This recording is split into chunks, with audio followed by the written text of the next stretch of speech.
اعوذ باللہ من الشیطان الرجیم بسم اللہ الرحمن الرحیم الحمدللہ حمدا کثیرا طیبا مبارکا فیہ کما یحب ربنا ویرضا یا رب لک الحمد کما ینبغی لجلال وجہک وعظیم سلطانک اشہد ان لا الہ الا اللہ وحدہ لا شریک لہ الہا واحدا احدا صمدا لم یتخذ صاحبۃ ولا ولدا ولم یکن لہ کفوا احد اللہم صلی علی محمد کلما ذکرہ الذاکرون وصلی علی محمد کلما غفل عن ذکرہ الغافلون رب یسر ولا تعسر وتمم بالخیر رب اشرح لی صدری ویسر لی امری واحلل عقدۃ من لسانی یفقہوا قولی رب زدنی علما کثیرا نافعا حسبنا اللہ ونعم الوکیل نعم المولا ونعم النصیر لا حول ولا قوة الا باللہ العلی العظیم وما توفیقی الا باللہ علیہ توکلت والیہ انیب سبحانک لا علم لنا الا ما علمتنا انک انت العلیم الحکیم۔ بسم اللہ الرحمن الرحیم۔ آج ہم پڑھیں گے سورۃ البقرہ کا آخری رکوع۔ اس کی بہت ساری فضیلتیں ہیں۔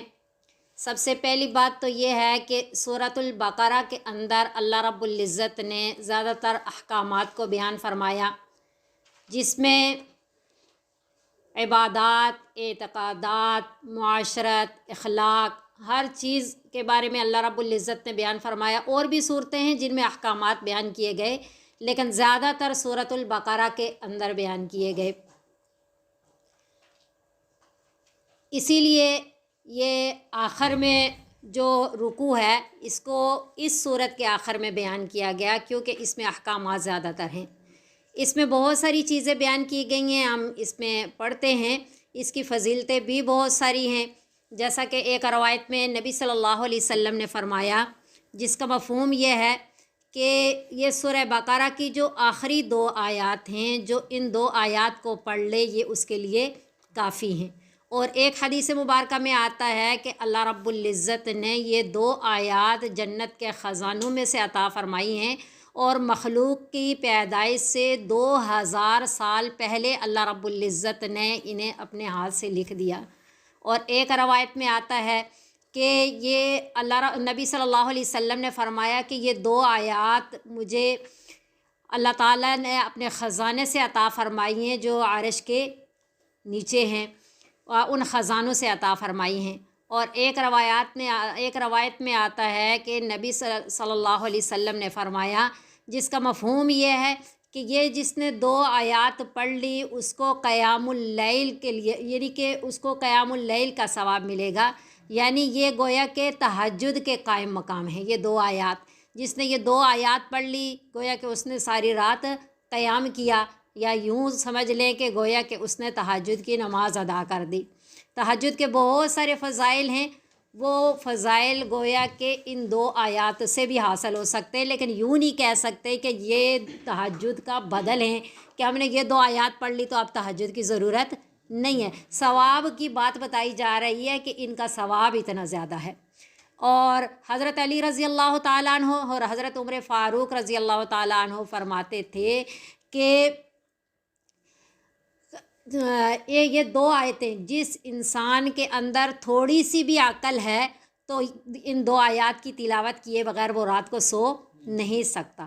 یعنی کہ جو ان کی تلاوت نہیں کرتا گویا کہ وہ بے عقل ہے، اس کے اندر عقل نہیں ہے۔ تو اس لیے ان 2 آیات کو زبانی یاد کر لینا چاہیے، اور رات کے جو ہم معمولات کرتے ہیں سونے سے پہلے تو ان میں ان 2 آیات کو بھی شامل رکھنا چاہیے۔ للہ ما فی السماوات و ما فی الارض، اللہ ہی کے لیے ہے جو کچھ آسمانوں میں ہے اور جو کچھ زمینوں میں ہے۔ آسمان کی تمام مخلوقات اور زمین کی تمام مخلوقات اللہ تعالیٰ کی ملکیت میں ہیں، تو گویا کہ زمین و آسمان بھی اللہ تعالیٰ ہی کی ملکیت میں ہیں۔ اللہ تعالیٰ کی ملکیت کو، اللہ تعالیٰ کی عظمت و جلالت کو بیان کیا گیا ہے کہ یہ سارے احکامات، یعنی کہ للہ ما فی السماوات و ما فی الارض کے ذریعے کیا بیان کیا گیا ہے کہ یہ ساری مخلوقات زمین و آسمان کی بشمول زمین و آسمان کے جب اللہ کی ہیں تو اللہ رب العزت کی ملکیت میں ہونے کی وجہ سے اللہ رب العزت کا ہی اختیار چلے گا، اور سارے قوانین بنانے کا اور مرتب کرنے کا اختیار اللہ ہی کا ہے۔ تبھی اس صورت کے اندر یہ سارے قوانین اللہ نے دیے، احکامات دیے، کہ کیونکہ اللہ ہی کے قبضے میں ہے، اللہ نے ہی احکامات دینے ہیں شریعت کے، تو اس چیز کو بیان کیا جا رہا ہے۔ وَإِن تُبْدُوا مَا فِي أَنفُسِكُمْ، اور اگر ظاہر کرو گے جو کچھ بھی تمہارے دلوں کے اندر ہے، أَوْ تُخْفُوهُ يُحَاسِبْكُم بِهِ اللَّهُ، یا چھپاؤ گے تم اس کو، حساب لیں گے تم سے اس کا اللہ رب العزت۔ یہ جو آیت کا ٹکڑا ہے یہ جب نازل ہوا کہ اللہ رب العزت یہ فرما رہے ہیں کہ جو دلوں کے اندر جو چیز ہے اس کو ظاہر کرو گے تو بھی اللہ حساب لیں گے، اور اگر اس کو چھپائے رکھو گے سینے میں تو بھی اللہ رب العزت حساب لیں گے۔ تو یہ الفاظ عام ہونے کی وجہ سے صحابہ کرام رضوان اللہ علیہم اجمعین پریشان ہو گئے، ان کے دل میں اشکال پیدا ہوا کہ پہلے تو ہم یہ سوچتے تھے کہ جو خیالات دل کے ہیں ان پہ پکڑ نہیں ہوگی، جو اعمال ظاہرہ ہوں گے ان کی پکڑ ہوگی، لیکن اب تو جو ہی دل میں خیال آیا اللہ رب العزت فرما رہے اس کی بھی پکڑ ہوگی، تو پھر تو نجات بہت مشکل ہے، پھر ہمارے لیے بچنا آخرت کے عذاب سے اور اللہ رب العزت کی ناراضگی سے انتہائی مشکل ہے۔ تو اے نبی صلی اللہ علیہ وسلم اب ہمیں کیا کرنا چاہیے، اب ہم کیسے بچ سکیں گے؟ تو نبی صلی اللہ علیہ وسلم تو اس آیت کی مراد سمجھتے تھے، لیکن الفاظ عام ہونے کی وجہ سے نبی صلی اللہ علیہ وسلم نے بھی صحابہ کرام رضوان اللہ علیہم اجمعین کو اسی چیز کا درس دیا کہ اللہ رب العزت کا جو حکم آ جائے تو ذرا بھی تامل نہیں کرنا چاہیے، بلکہ فوراً اللہ رب العزت کے حکم کو بجا لانا چاہیے۔ تو آپ لوگوں کو چاہیے کہ آپ کہو سمعنا و اطعنا غفرانک ربنا و الیک المصیر، کہ ہم نے سن لیا اور ہم اطاعت کریں گے۔ اے اللہ آپ نے جو بھی حکم دیا ہم نے اس کو توجہ سے سن لیا اور خوشی سے انشاءاللہ مانیں گے۔ صحابہ کرام رضوان اللہ علیہم اجمعین نے ایسا ہی کیا۔ تو پھر اللہ رب العزت نے اگلی آیت جو ہے اس کے ٹکڑے کو نازل فرمایا جو ہم پڑھیں گے انشاءاللہ کہ لا یکلف اللہ نفسا الا وسعها۔ اللہ رب العزت احکام کے کبھی بھی ایسے احکامات کا مکلف نہیں کرتے جو انسان کی طاقت سے باہر ہو، بقدر وسعت کے ہی اللہ احکامات کو نازل فرماتے ہیں۔ بہرحال وَإِن تُبْدُوا مَا فِي أَنفُسِكُمْ أَوْ تُخْفُوهُ يُحَاسِبْكُم بِهِ اللَّهُ سے کیا مراد ہے کہ جو چیز ظاہر کرو گے یا تم اس کو چھپاؤ گے، جو کچھ تمہارے دلوں میں ہے تو اللہ رب العزت اس کا حساب لیں گے، تو اس سے کیا مراد ہے؟ ایک تو احکام شریعہ جو ظاہری ہیں ان کی بھی دو قسمیں ہیں، اور جو باطنی ہیں ان کی بھی دو قسمیں ہیں۔ جو ظاہری ہیں ان کی بھی ایک قسم ہے اختیاری اور ایک ہے غیر اختیاری۔ اب احکام ظاہریہ میں سے اختیاری کیا؟ مثلاً یہ ہے کہ کوئی کلمہ زبان سے بولا، پورے اختیار کے ساتھ بولا تو وہ اختیاری کہلاتا ہے، اور جو اچانک سے نکل گیا، کہنا نہیں چاہ رہا تھا لیکن غلطی سے وہ کلمہ نکل گیا، اس کو کہتے ہیں غیر اختیاری۔ اور باطنی طور پہ بھی احکام جو ہیں ان کی دو قسمیں ہیں باطنی، کہ ایک غیر اختیاری طور پہ دل میں وساوس پیدا ہو گئے، یا کوئی بڑے سے بڑا عقیدے سے متعلق یا اخلاق سے متعلق یا گناہ سے متعلق کسی قسم کا کوئی خیال پیدا ہو گیا غیر اختیاری طور پہ، اور ایک ہے کہ وہ اختیار سے لایا اور اس کا پختہ ارادہ بھی کیا۔ تو گویا کہ احکام ظاہرہ کے بھی دو قسمیں ہیں اور باطنی کی بھی دو قسمیں ہیں۔ اب احکام ظاہرہ جو ہیں ان میں جو اختیاری ہیں ان کی تو پکڑ ہے، لیکن غیر اختیاری جو ہیں وہ احکامات دنیا کے حساب سے مرتب ہوں گے لیکن آخرت کے حساب سے مرتب نہیں ہوں گے۔ جیسا یہ ہے کہ کسی کو یعنی گولی چلائی فرض کرے اور اس کا ارادہ نہیں کسی کو قتل کرنے کا، اور غلطی سے کسی کو لگ گئی، تو یہ ہے کہ اس کا آخرت میں گناہ تو نہیں ہوگا، اس کی پکڑ نہیں ہے، لیکن احکامات تو مرتب ہو جاتے ہیں، کفارہ دینا پڑتا ہے۔ یہ یعنی دنیا کے حساب سے احکامات مرتب ہوں گے۔ اب اسی طرح کسی نے غلطی سے فرض کریں نماز چھوڑ لی، اب اس کا یعنی سویا ہوا تھا جاگ نہیں سکا، تو اب دنیا میں احکام مرتب ہوں گے کہ اس کو سزا کے طور پہ اس کی قضا کرنی پڑے گی، لیکن آخرت میں اس کا گناہ نہیں ہوگا۔ اس کے بارے میں نبی صلی اللہ علیہ وسلم کی ایک حدیث ہے کہ رفع عن امتی الخطأ والنسیان، بلکہ اس حدیث کو ہم آگے جہاں دعا کے یہ الفاظ ہیں وہاں ہی سمجھیں گے۔ تو بہرحال یہاں جو وَإِن تُبْدُوا مَا فِي أَنفُسِكُمْ أَوْ تُخْفُوهُ يُحَاسِبْكُم بِهِ اللَّهُ، اگر ظاہر کرو گے جو بھی تمہارے دلوں میں ہے یا اس کو چھپاؤ گے تم سے اللہ حساب لیں گے۔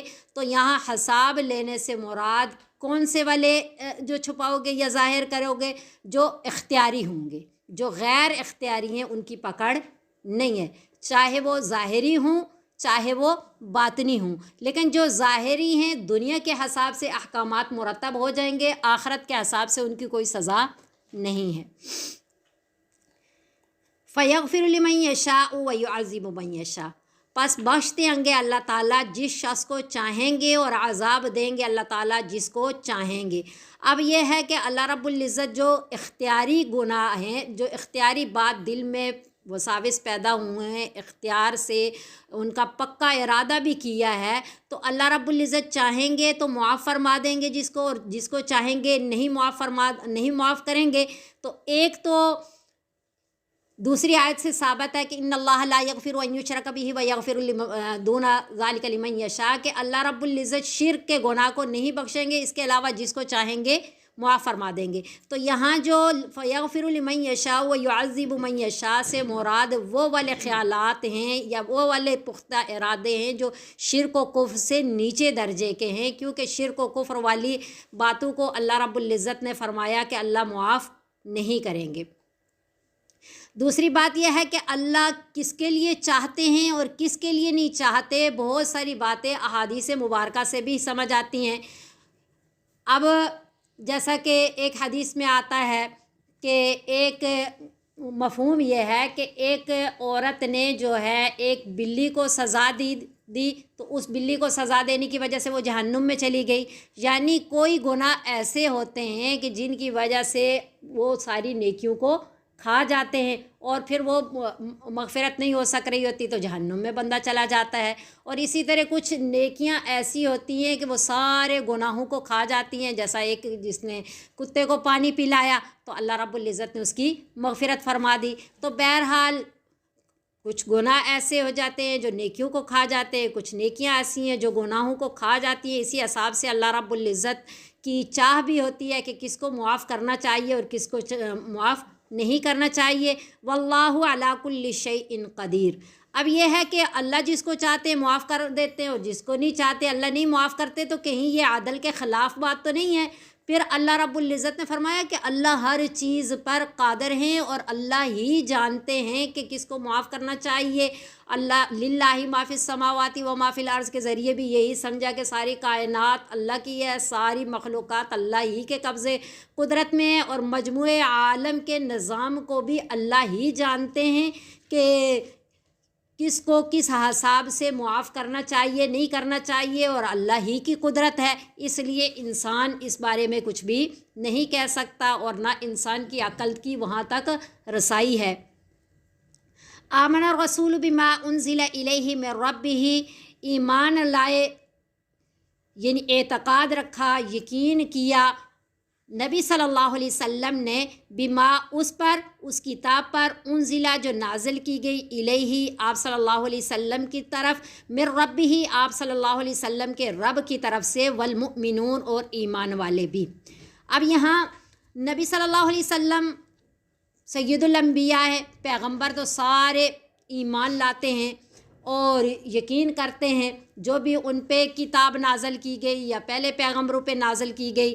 تو یہ آمن الرسول بما انزل الیہ من ربی، نبی صلی اللہ علیہ وسلم کا جو کہا جا رہا ہے گویا کہ تمہید کے طور پہ کہا جا رہا ہے کہ جیسی شان نبی صلی اللہ علیہ وسلم کی ہے، تو نبی صلی اللہ علیہ وسلم کو جو اللہ رب العزت نے صحابہ کرام رضوان اللہ علیہم اجمعین عطا فرمائے، ان کی بھی شان نبی صلی اللہ علیہ وسلم کی صحبت کی وجہ سے ایسی ہے کہ والمؤمنون وہ بھی پورا یقین رکھتے ہیں اور جو قرآن اللہ رب العزت نے نازل فرمایا. اب نبی صلی اللہ علیہ وسلم کے ایمان کو الگ بیان کیا، والمؤمنون، اور صحابہ کے ایمان کو الگ بیان کیا، کیونکہ نبی صلی اللہ علیہ وسلم پیغمبروں کا ایمان لانا اور ہوتا ہے، صحابہ کرام رضوان اللہ علیہم اجمعین یا ایمان والوں کا ایمان لانا اور ہے.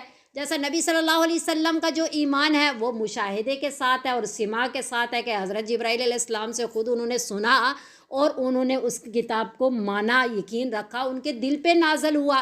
اور جو صحابہ کرام رضوان اللہ علیہم اجمعین اور باقی ایمان والوں نے، صحابہ کرام رضوان اللہ علیہم اجمعین نے تو ایمان بالغیب اور نبی صلی اللہ علیہ وسلم کی رؤیت کے ساتھ ایمان لایا، کہ نبی صلی اللہ علیہ وسلم کے چہرہ اقدس کی زیارت بھی کی، اور جیسا نبی صلی اللہ علیہ وسلم نے فرمایا اس حساب سے ایمان بالغیب لائے کہ اللہ اور فرشتوں پہ ہر چیز پہ یقین رکھا. اور اس کے بعد جو ایمان والے ایمان لائے وہ نبی صلی اللہ علیہ وسلم کے چہرہ اقدس کی بھی زیارت نہیں کی، وہ بھی گویا کہ ایمان بالغیب میں شامل ہو گیا. اسی لیے بعد کے آنے والے لوگوں کی بھی نبی صلی اللہ علیہ وسلم نے تعریف کی کہ انہوں نے تو نبی صلی اللہ علیہ وسلم کو بھی نہیں دیکھا.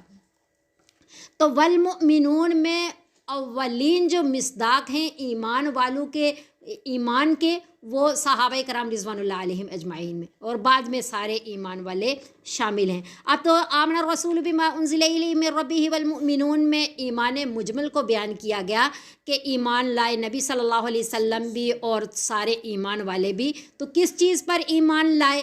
آگے اس کی تفصیل بیان ہے کہ کل آمنا، سب کے سب، یعنی پیغمبر بھی اور ایمان والے بھی، چاہے وہ صحابہ کرام رضوان اللہ علیہم اجمعین ہیں یا بعد کے ایمان والے ہیں، سارے کے سارے آمنا باللہ، ایمان لائے باللہ، اللہ رب العزت پر. اب اللہ رب العزت پر ایمان لانا کیا ہے؟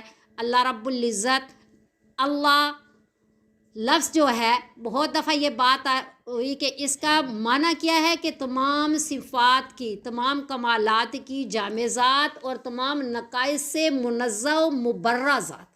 ایک تعریف کے دو پہلو ہوتے ہیں نا، ایک مثبت پہلو ہوتا ہے اور ایک منفی پہلو ہوتا ہے.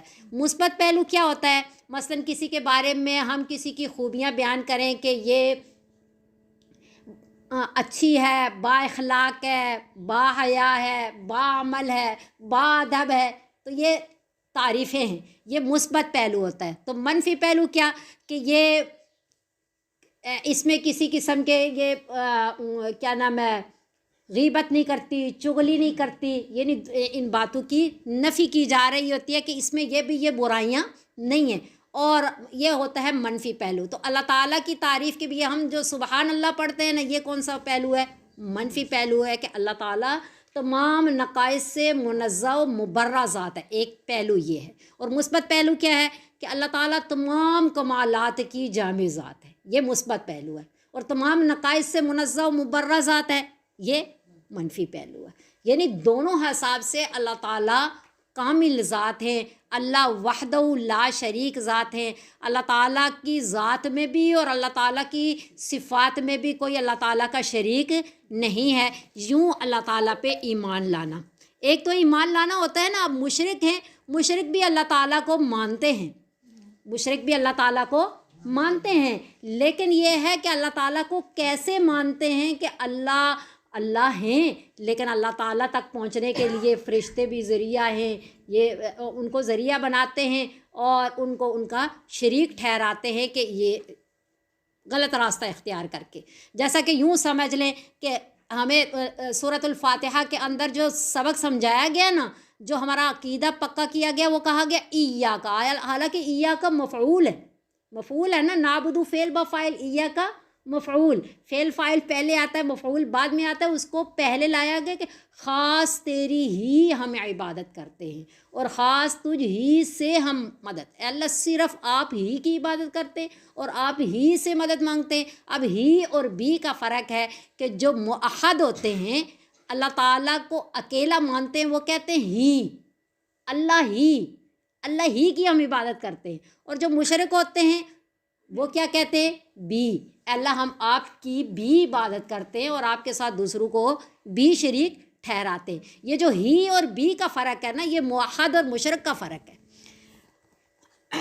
تو اللہ تعالیٰ پہ کیسے ایمان لانا ہے کہ اللہ اپنی ذات میں بھی اپنی صفات میں بھی وحدہ لا شریک ہیں، اور اللہ تعالیٰ تمام کمالات کی جامع ذات اور تمام نقائص سے منزہ و مبرہ ذات ہے۔ اور اللہ تعالیٰ کے فرشتوں پہ بھی، اللہ تعالیٰ کے فرشتوں پہ کیا کہ اللہ رب العزت کی ایک نورانی مخلوق ہے جن کو فرشتے کہتے ہیں، لا یعصون اللہ ما امرہم ویفعلون ما یؤمرون، کبھی بھی وہ اللہ تعالیٰ کی نافرمانی نہیں کرتے۔ اللہ تعالیٰ نے خود قرآن میں بیان فرمایا اور کیا کہ جو بھی اللہ ان کو حکم دیتے ہیں وہ بالکل ویسا ہی کرتے ہیں۔ اور اللہ رب العزت نے کائنات کے نظام میں، جیسے یہ اسباب کی دنیا ہے نا، اللہ فرشتوں کو بیچ میں نہ واسطہ بنائیں تب بھی اللہ سب کر سکتے ہیں، لیکن یہ اسباب کی دنیا اسباب کے ذریعے ہی سمجھ آتی ہے۔ تو اسباب کے طور پہ اللہ رب العزت نے فرشتوں کو بہت سی ڈیوٹیاں دی ہوئی ہیں اور وہ اپنی ڈیوٹیاں بجا لاتے ہیں۔ یہ فرشتوں کے بارے میں عقیدہ ہو گیا۔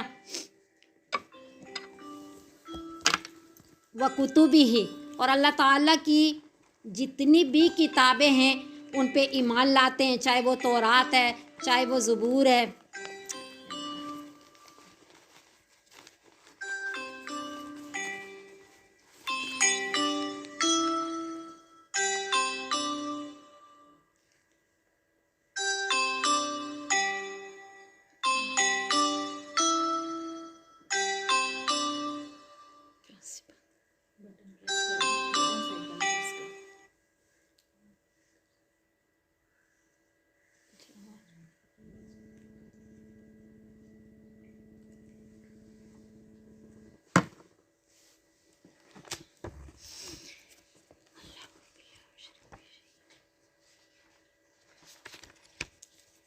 وَكُتُبِهِ، اور اللہ تعالیٰ کی جو کتابیں ہیں ان پہ بھی ایمان لاتے ہیں۔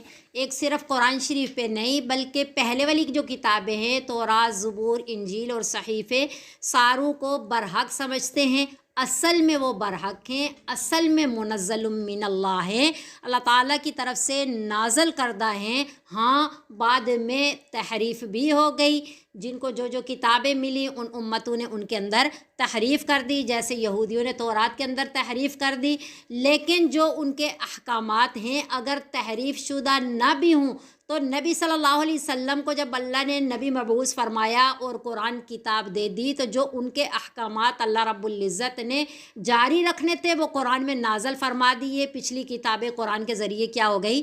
منسوخ ہو گئی۔ تو منسوخ بھی ہیں، اور منسوخ ہونے سے پہلے انہوں نے ان کے اندر تحریف بھی کر دی، لیکن اصل میں وہ کتابیں کیا ہیں؟ یہ ہمارا عقیدہ ہے جو اللہ رب العزت نے قرآن شریف میں تعریف بھی کی ہے کہ یہ ایمان والے جو امت محمدیہ ہے بنی اسرائیل کی طرح نہیں ہیں کہ کچھ کتابوں کو مانے اور کچھ کو نہ مانے، اور کسی پیغمبر کو مانے اور کسی پیغمبر کو نہیں مانے، بلکہ یہ ساری کتابوں کو مانتے ہیں اور سارے پیغمبروں کو برحق سمجھتے ہیں۔ اب عیسائی کیا کرتے تھے کہ اپنی کتاب سے پہلے والی جو کتابیں ہیں اور پہلے والے جو پیغمبر ہیں ان کو مانتے تھے، لیکن اس کتاب کے بعد یعنی نبی صلی اللہ علیہ وسلم اور قرآن کو نہیں مانتے تھے۔ اسی طرح یہودی جو تھے اپنے سے پہلے والی کتابوں اور اپنے سے پہلے والے پیغمبروں کو مانتے تھے، اپنے سے بعد والے یعنی حضرت عیسیٰ علیہ السلام اور نبی صلی اللہ علیہ وسلم کو نہیں مانتے تھے، اور ان کی کتابوں کو یعنی انجیل کو اور قرآن شریف کو نہیں مانتے تھے۔ تو اللہ رب العزت نے تعریف کی ہے ایمان والوں کی، امت محمدیہ کی، کہ یہ ایسے نہیں ہیں بلکہ یہ ساری کتابوں کو بھی مانتے ہیں، سارے رسولوں کو بھی مانتے ہیں، ورسولی ہی، اور سارے پیغمبروں کو بھی مانتے ہیں۔ اور پیغمبروں کو ماننا کیا ہے؟ عصمت انبیاء ہمارا عقیدہ ہے کہ سارے کے سارے انبیاء معصوم ہیں، اور عصمت انبیاء ہمارا عقیدہ ہے یعنی وہ گناہوں سے پاک ہیں۔ لا نفرق بین احد من رسولی، اور ایک بات کو واضح بھی کیا کہ یہ رسولوں پہ ایمان کیسے لاتے ہیں کہ رسولوں کو ساروں کو برحق جانتے ہیں، کسی رسول کے درمیان کوئی تفریق نہیں کرتے، کوئی فرق نہیں کرتے کہ کسی کو مانے اور کسی کو نہ مانے۔ وقالو، اور انہوں نے کہا، اللہ رب العزت صحابہ اکرام رضوان اللہ علیہم اجمعین کی تعریف کر رہے ہیں کہ بنی اسرائیل تو ایسے تھے کہ سمعنا، انہوں نے کہا کہ ہم نے سن لیا، لیکن پھر دل میں کیا کہتے تھے؟ وعصینا، ہم مانیں گے نہیں، لیکن صحابہ ویسے نہیں ہیں، کیونکہ سورہ بقرہ کے اندر زیادہ تر بنی اسرائیل کا تذکرہ ہوا، ان کی شرارتوں کو بیان کیا گیا، اور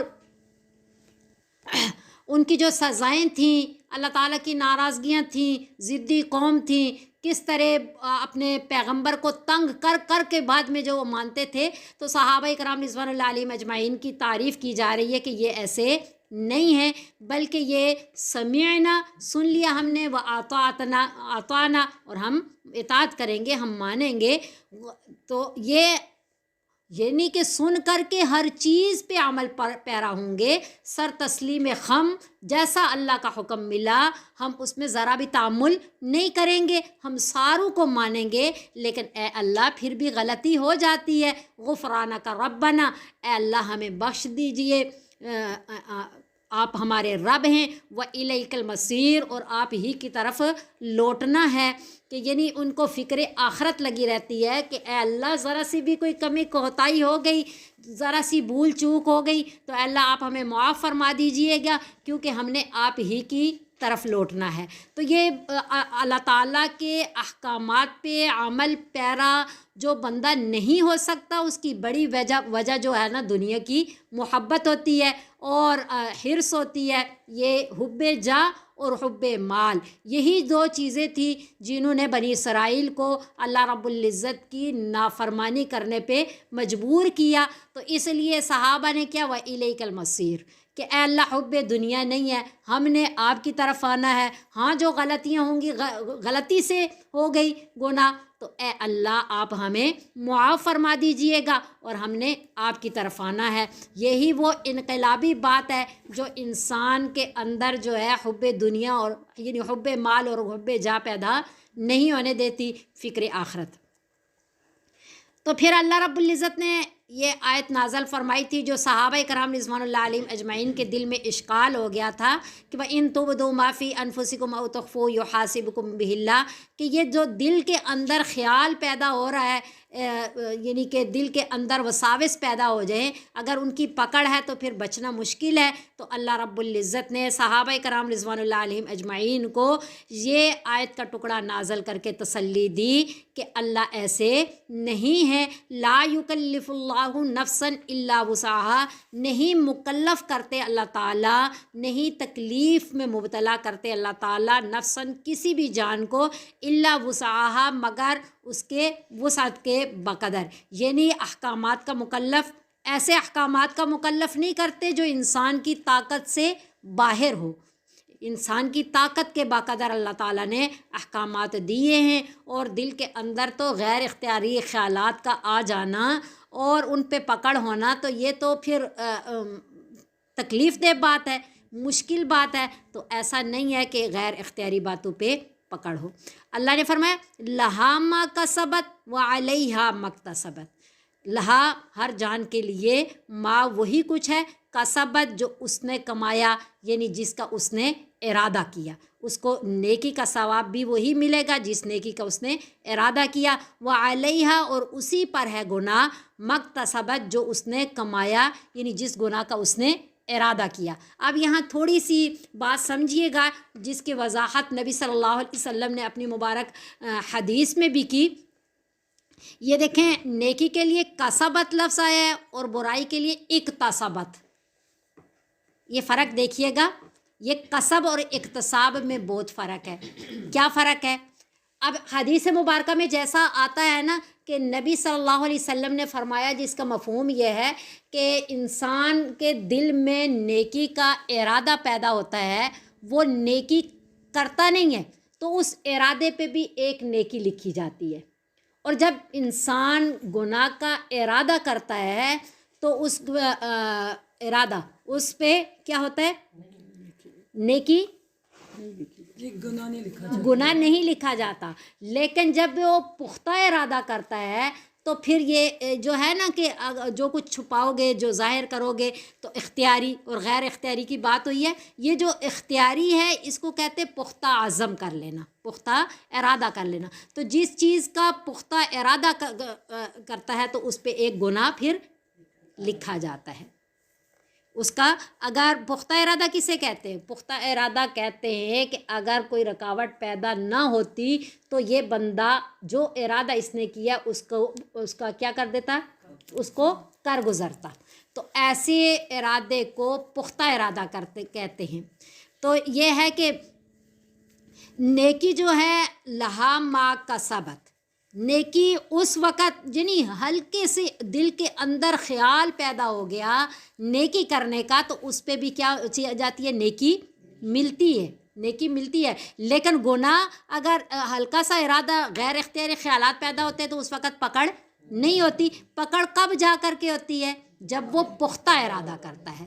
تو کسبہ تھوڑی سی محنت سے کما لینا، اور اکتسبہ جس کے پیچھے زیادہ محنت کرنی پڑے، یعنی کہ اتنی محنت کہ دل میں وہ ارادہ پختگی پکڑ لے، زیادہ ہو جائے تو تب اس پہ پکڑ ہے. یعنی کہ جو ہلکا سا ارادہ وسوسے دل میں پیدا ہو گئے، خیالات انسان جھٹک رہا ہے، پھر آ رہے پھر جھٹک دیا، وہ چاہ نہیں رہا کہ میرے دل میں ایسے ارادے آئیں لیکن وہ آ رہے ہیں، تو ایسے ارادوں پہ کسی قسم کی پکڑ نہیں ہے.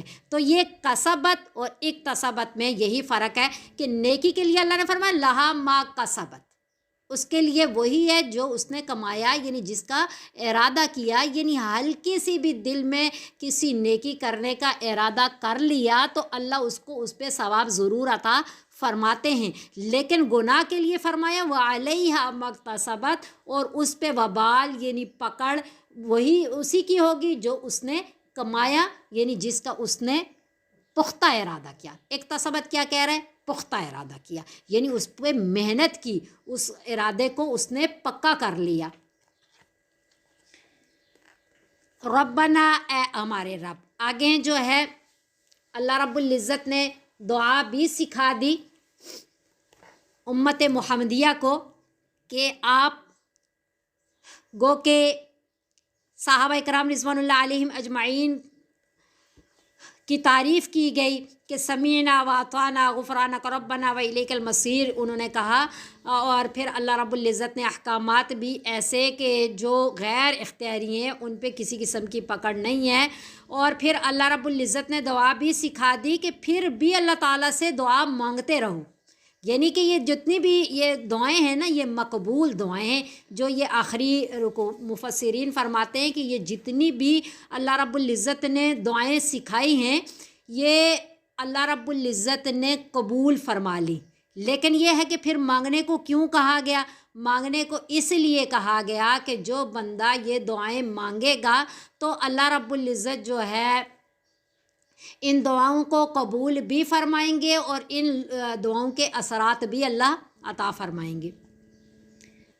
ربنا لا تؤاخذنا، اے ہمارے رب نہ پکڑیے گا ہمیں، یعنی نہ مواخذہ کیجیے گا ہمارا، ان نسینا اگر ہم بھول جائیں، او اخطأنا یا ہم سے کوئی غلطی ہو جائے. یہ اس کے بارے میں ابھی آپ کو بات بتا رہی ہوں کیونکہ اس میں حدیث مبارکہ میں کیا آتا ہے، نبی صلی اللہ علیہ وسلم نے فرمایا کہ رفع عن امتی الخطأ والنسیان، کہ میری امت سے خطا اور نسیان جو ہے وہ اٹھا لی گئی ہے، یعنی اس کا مواخذہ بالکل بھی نہیں ہے. نبی صلی اللہ علیہ وسلم نے فرمایا. دو لفظ نبی صلی اللہ علیہ وسلم نے بولے حدیث مبارکہ میں، کیا کہ رفع عن امتی الخطأ والنسیان، خطا اور نسیان. یہاں بھی کیا ہے، ان نسینا او اخطأنا، تو ان دو چیزوں کا تو مواخذہ ہے ہی نہیں. نبی صلی اللہ علیہ وسلم نے مبارک حدیث میں بشارت سنا دی ہے کہ ان کا مواخذہ نہیں ہے، لیکن یہاں دعا مانگنے کو کہا گیا ہے. ٹھیک ہے کہ یہ دعا مانگے کیونکہ اس کے اثرات بھی پھر مرتب ہوں گے. تو بہرحال ان نسینا او اخطأنا، بھول چوک کسے کہتے ہیں؟ بھول کہتے ہیں کہ مثلاً